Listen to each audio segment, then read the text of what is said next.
somewhere out there are two videos of me shaking with the writer of that song, Bubba Love. And if the universe truly loves us, someday the entire world will get to hear Bubba Love sing about smiling faces. And I actually believe that's true. And it brings me great hope.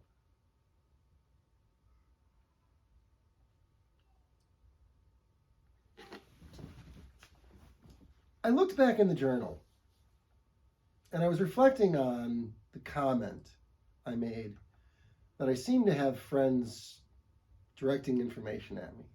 And this is a phenomenon that I started understanding, or at least recognizing some time ago, which is that I could ask questions.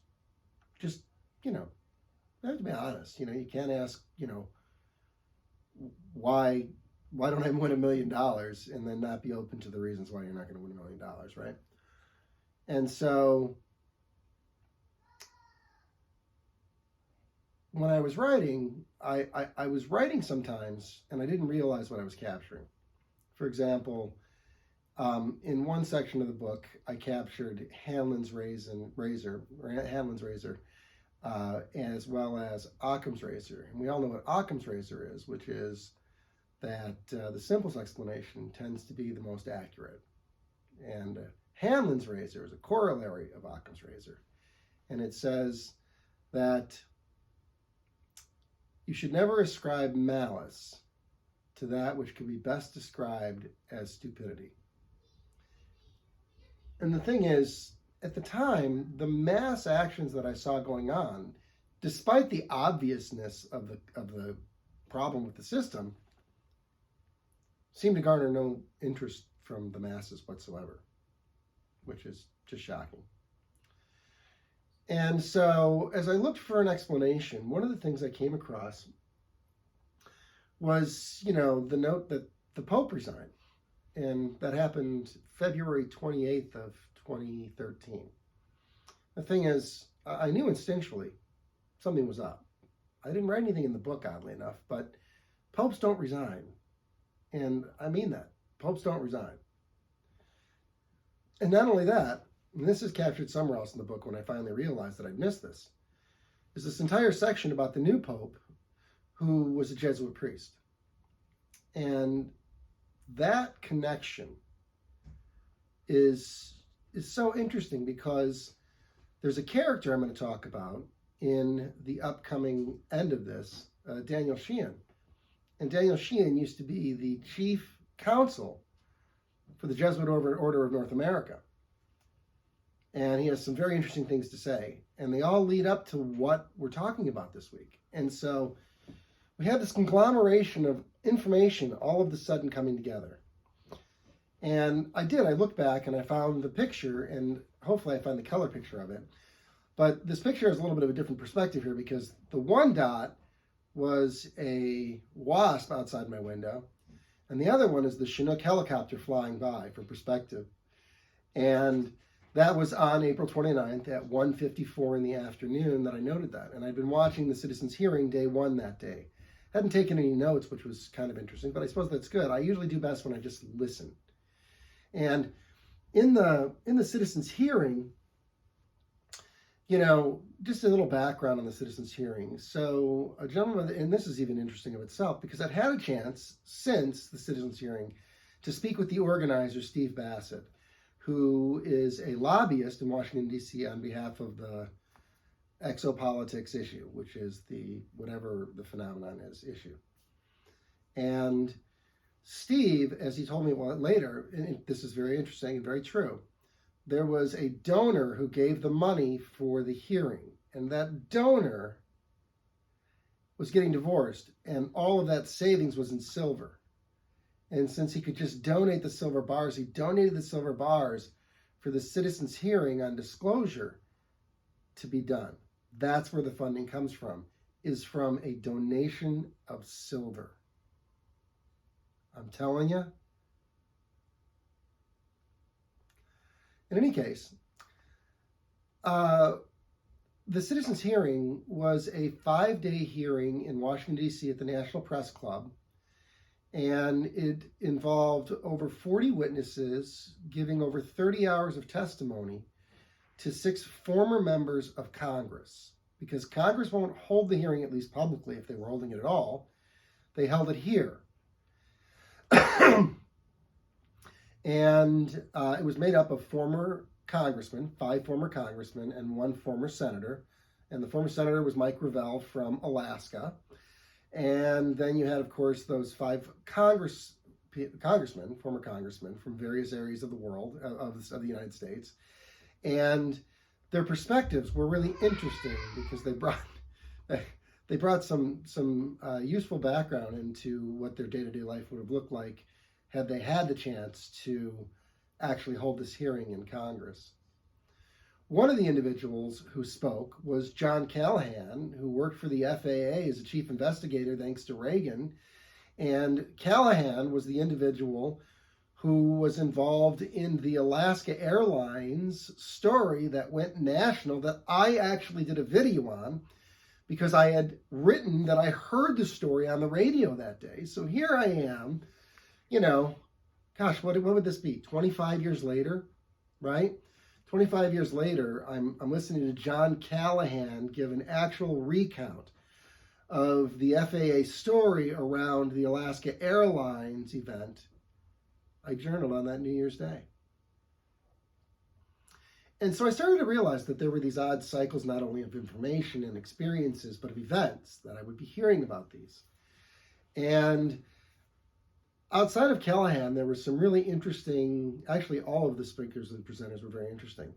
But there was one individual that I think stood out more than most, and that's because it would seem that the universe has a connection with this individual. His name's Daniel Sheehan. And while you may not know the name Daniel Sheehan, I promise you, you know Daniel Sheehan's work.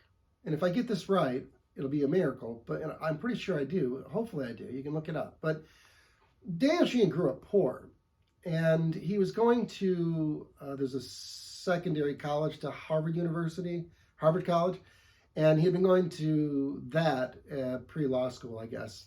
In any case, he wanted to go to Harvard Law School, but he couldn't get in because he couldn't afford it. And he'd been working at a law firm, and the owner of the law firm asked him just before a trip if he could get the latch on a favorite bag fixed with a lock. And he did. And so impressed was the boss that he paid to send him to Harvard. And he was part of the group of individuals who began the Harvard Law Review. And one of the cases they took on, if I recall correctly, was the Black Panther case in Boston, where the police had just come in and began shooting. And part of that involved the breaking of inside leaks that there had been a cover-up within the police department. And so Daniel Sheehan was actually the guy who argued in front of the Supreme Court for the right of journalists to keep their sources confidential, and won. That precedent came from a group of college students at Harvard, of which Daniel Sheehan was part. And so his entree onto the scene is very unique because he also had the privilege then of being taken on at Cahill Gordon law firm in New York. And at Cahill, he was in the conference room, as he tells the story, when they brought in the Pentagon Papers. And he got to read all of the Pentagon Papers unredacted, which meant he had access to names and places and people and information that even to this day, others don't, because not only was he a part of reading the documentation, but over his career, he would interview various players who are described in these documents. And he would have insight into other issues that no one else could have. And so after the hearing had been done, and I'd watched a pretty good portion of it live. There were a couple portions I did skip, but most of it live. I went back and I re-listened to different parts. And I remember I was listening to the Daniel Sheehan testimony again because his testimony had struck me very, very deeply. And in fact, I'll share it as a critical history. And Senator Gravel asked him, Mr. Sheehan, if there were an undisclosed disclosure of the phenomenon of whatever's going on, right? What might cause an uncontrolled disclosure of the extraterrestrial phenomenon? And to which he said the most interesting thing. He said a natural disaster. And I stopped for a moment. I might have even stopped the video, and it just suddenly struck me that so many things came into perspective at that moment, because it very well could be a natural disaster, but as likely, on our current trajectory, it would be a man-made disaster. And that man-made disaster was the economic collapse. What was coming was not just an economic collapse, but it would be a functional paradigm shift in our understanding of the universe, with disclosure or confirmation, or whatever you want to call it, of the phenomenon being experienced around the world. What is going on? And I remember my initial thoughts around this. I threw them down in my book here. I'll share some parts. But it was a sea change. Suddenly, all sorts of things like the resignation of a pope and the appointment of a Jesuit pope had new context. Daniel Sheehan as chief counsel of the Jesuits of North America, and being involved in all of these other areas, including, by the way, if I understand his story correctly, the FBI raid on the Scientologists. His history goes deep. And suddenly I began to see other actors, something else occurring. That there was something bigger at hand here. And what's so unique is that Sheehan actually tells a story of this in the story about stopping the uranium enrichment plant that was going to be put in Oklahoma. Right? They wanted to put this uranium enrichment plant right in the middle of Tornado Alley. Right? Terrible idea. And Sheehan and his law firm and group had been defending against this thing. And as he tells the story, if I tell it properly, he says they had the head of Kerr McGee on the stand, and they were making the point with questions. Are you sure that this is the safest place to put this? And of course, they had all the evidence that it was just fine. They go home that night. A giant storm comes through, and a tornado comes within like miles of the location that this place was going to be built. And so everybody, he says, knew what had happened. And they got the head of Kerr McGee back up on the stand and just sat there. And he says, that's how it works. It's always in the ninth inning. And they didn't build the plant.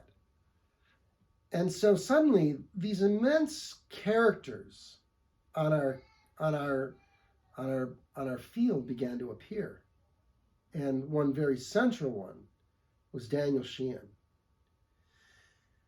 There was one other that popped into my purview, and that was during a very short period in the citizens' hearing, where the moderator of the citizens' hearing, a gentleman by the name of Joe Buchman, had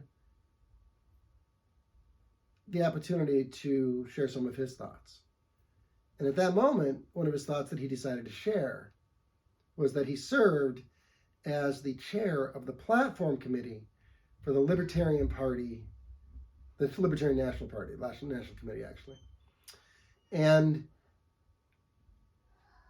at that moment, I had this sudden realization that this was a political issue, that the unidentified objects in our sky were a political issue that was worthy of attention, and that they represented in many ways what Goebbels spoke about, right? Tell a lie, which they seem to have been doing, tell it often enough, and the people will begin to buy it.